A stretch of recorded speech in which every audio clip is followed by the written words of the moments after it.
Hi friends, welcome to my channel. ఇప్పుడు నేను చదివి వినిపించబోయే చందమామ కథ పేరు సత్సాంగత్యం. ఒకనాడు నారదుడు విష్ణుమూర్తి వద్దకు వెళ్ళి సత్సాంగత్యం వల్ల కలిగే లాభం ఏమిటని అడిగాడు. దండకారణ్యంలో ఒక క్రిమి ఇప్పుడే పుట్టింది, దాన్ని వెళ్ళి అడుగు అన్నాడు విష్ణువు. నారదుడు దండకారణ్యానికి వెళ్ళి క్రిమిని గుర్తించి విష్ణువును అడిగిన ప్రశ్నే దాన్ని కూడా అడిగాడు. ఆ క్రిమి తల ఎత్తి నారదుడికేసి ఒక్కసారి చూసి ప్రాణం విడిచింది. నారదుడు కంగారు పడి విష్ణుమూర్తి దగ్గరకు వెళ్ళి జరిగినది చెప్పి తన అనుమానం తీరలేదన్నాడు. పర్వాలేదు, ఫలానా ఊర్లో ఫలానా బ్రాహ్మణుడి ఆవు దూడను ఈనింది, నీ అనుమానం దానికి చెప్పు అన్నాడు విష్ణువు. నారదుడు అలాగే వెళ్ళి దూడను గుర్తించి విష్ణువును అడిగిన ప్రశ్నే దాన్ని కూడా అడిగాడు.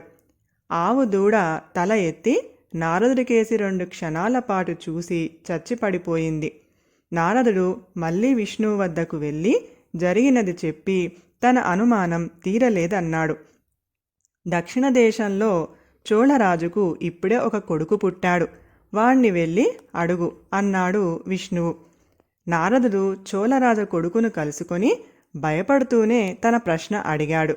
స్వామి, నేను క్రిమిగా ఉండి తమ వంటి సత్పురుషుడి దర్శనం మాత్రం చేతనే ఆవు దూడగా పుట్టాను. తిరిగి తమ దర్శనం లభించి ఇలా రాజకుమారుడిగా పుట్టాను. సత్సాంగత్యం గురించి ఇంతకన్నా ఏం చెప్పను అన్నాడు రాజు కొడుకు. కథ సమాప్తం. కృతజ్ఞత యొక్క శక్తి. ఎడారిలో నివసించే ఒక పక్షి ఉంది.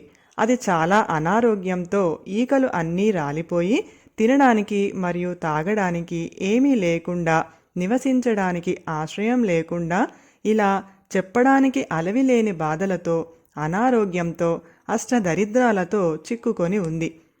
ఒకరోజు ఒక పావురం అటువైపుగా ప్రయాణిస్తున్నప్పుడు అనారోగ్యంతో ఉన్న జీవితంపై అసంతృప్తి చెందిన ఆ పక్షి పావురాన్ని ఆపి, మీరు ఎక్కడికి వెళ్తున్నారు అని అడిగింది. అప్పుడు ఆ పావురం, నేను స్వర్గానికి వెళ్తున్నాను అని బదులిచ్చింది. వెంటనే జబ్బుపడిన పక్షి స్వర్గంలో ఉన్న ఆ అనంత శక్తి అయిన భగవంతుణ్ణి, దయచేసి నా బాధలు ఎప్పుడు తీరుతాయో, ఆ కష్టాల నుంచి నేను ఎప్పుడు బయటపడతానో తెలుసుకోండి అని వేడుకుంది. పావురం ఖచ్చితంగా నేను ఆ పని చేస్తాను అని చెప్పి జబ్బుపడిన పక్షికి వీడ్కోలు పలికి స్వర్గానికి బయలుదేరింది. పావురం స్వర్గానికి చేరుకుంది మరియు జబ్బుపడిన పక్షి సందేశాన్ని ప్రవేశద్వారం వద్ద దేవదూతతో పంచుకుంది. అయితే దేవదూత ఇలా అన్నాడు, తన జీవితంలో తరువాతి 7 సంవత్సరాలు పక్షి ఇలా బాధపడాలి. ఆ పక్షికి అప్పటి వరకు ఆనందం లేదు అని చెప్పాడు. పావురం ఆశ్చర్యపోతూ బాధతో ఇలా అన్నది, అనారోగ్యంగా ఉన్న పక్షి ఇది విన్నప్పుడు ఇంకా నిరాశకు, నిస్పృహకు గురవుతుంది. దాంతో తన జీవితం ఇంకా దుఃఖభరితం అవుతుంది. కాబట్టి దీనికి మీరు ఏదైనా పరిష్కారం సూచించగలరా అని వేడుకుంది. అప్పుడు దేవదూత ఈ మంత్రం పఠించమని ఇలా చెప్పారు. దేవుడా, నాకు ఉన్న ప్రతిదానికి నీకు కృతజ్ఞతలు అని చెప్పాడు. పావురం ఆనందంతో వెంటనే అక్కడి నుంచి బయలుదేరి అనారోగ్య పక్షిని మళ్ళీ కలుసుకుంది. దానికి దేవదూత చెప్పిన మాటలు అన్నీ చెప్పి ఆ సందేశాన్ని తెలియజేసింది. 7 రోజుల తర్వాత పావురం మళ్ళీ అటువైపుగా ప్రయాణిస్తున్నప్పుడు పక్షిని చూసి చాలా ఆశ్చర్యపోయింది. ఆ పక్షి చాలా సంతోషంగా ఉంది. దాని శరీరంపై ఈకలు పెరిగాయి. ఎడారి ప్రాంతంలో ఒక చిన్న మొక్క కూడా పెరిగింది. నీటితో కూడిన ఒక చిన్న చెరువు కూడా ఉంది. పక్షి ఆ నీళ్లల్లో ఆడుతూ పాడుతూ ఉల్లాసంగా నృత్యం చేస్తుంది. పావురం ఆశ్చర్యపోయింది. రాబోయే 7 సంవత్సరాలు పక్షికి ఆనందం ఉండదని దేవదూత చెప్పాడు.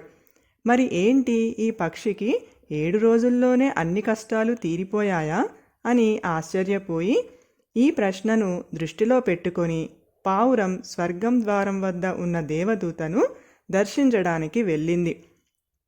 పావురం తన ప్రశ్నను దేవదూతకు చెప్పింది. దానికి దేవదూత ఇలా బదులిచ్చారు, అవును, నిజానికి ఆ పక్షికి 7 సంవత్సరాలు ఆనందం లేదు. కానీ పక్షి ప్రతిదానికి దేవునికి కృతజ్ఞతలు అనే మంత్రం పఠిస్తున్నందున ప్రతి పరిస్థితుల్లోనూ దాని జీవితం మారిపోయింది. 7 సంవత్సరాలలో అందవలసినది కృతజ్ఞత యొక్క శక్తి 7 రోజులకే అందేలా చేసింది. పక్షి వేడి ఇసుక మీద పడిపోయినప్పుడు అది ఇలా చెప్పింది, దేవుడా, ప్రతిదానికి నీకు కృతజ్ఞతలు అని. అది ఎగరలేకపోయినప్పుడు, దాహం వేసినప్పుడు మరియు చుట్టూ నీరు లేనప్పుడు ఇది ఇలా చెప్పింది, దేవుడా, ప్రతిదానికి నీకు కృతజ్ఞతలు. పరిస్థితి ఏమైనప్పటికీ పక్షి అనంత విశ్వశక్తి పైన పరిపూర్ణ విశ్వాసం ఉంచి ఆ పవిత్ర మంత్రాన్ని పునరావృతం చేస్తూనే ఉంది, దేవుడా, ప్రతిదానికి నీకు కృతజ్ఞతలు అని. అందువల్ల 7 సంవత్సరాలలో కరగవలసిన అతని కర్మలు 7 రోజుల్లోనే కరిగిపోయాయి. కథ సమాప్తం. ఈ కథ కనుక మీకు నచ్చినట్టయితే ఈ కథలు ప్లీజ్ లైక్ చేయండి, షేర్ చేయండి. మరిన్ని మంచి మంచి కథల కోసం మా ఛానల్ని సబ్స్క్రైబ్ చేసుకోండి. Thank you.